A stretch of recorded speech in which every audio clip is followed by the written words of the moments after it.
Hello hi नमस्कार welcome to my mini blog. तो आज सका पूरा निमो नित्यकम सारी तो ठाकुर पूजा कम सरी जाइए।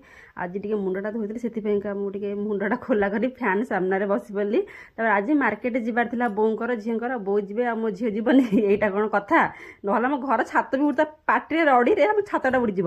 तो अटो आसी पहुँची गला बो झील जा बस पड़े आ सान बो जबार था कहीं सान बो पु मैंने आकाशंकर दांत मूल बिंधा होता से दांत उपाड़े पोक बोधे खाऊ कौन कर डॉक्टर जहाँ कहे से अनुसार काम करेंगे। तो सान बो गला मत कही कि आउ डालटा सीझे देती तो तुम जाके डालटा छुंक करदे मुझे ठीक अच्छे। तो एवं चली सान बो घर को डाली छुंक करने डाली छुंक कर आसिक माँ पहुँची गले कहीं माँ आनी जाइए घास पड़िया तो क्या बाड़ी में परिवा होता से परिवा देते नहीं आसते। तो मो आखि सामने पड़ा काकुड़िया काकुड़ी न खाई मुझे रही सागे सागे काकुड़ी गोटे चोबईदेली।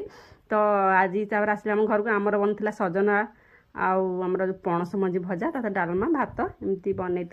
तापर से रोसे सर सर बो भाई आसिक घरे पहुँची गले आ बो घर सब परिवा आनी। तो मुझे परिवा बैगटा नहीं आसली बो भी सब कढ़ा कढ़ी कर देखिले कौन सब परिवा अच्छे देख आ फ्रिज सब थोदे।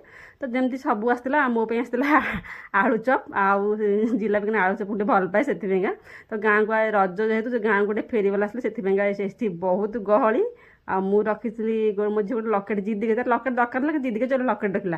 तो मुझे कान फुल रखी क्या कान फुल बहुत भल लगा मुझे किणा पिंधि वो बोले कान फुल भल लगे तो रखे से कान फुल रखी मो झी गोटे पाउजी रखी आउ 2टा मेहंदी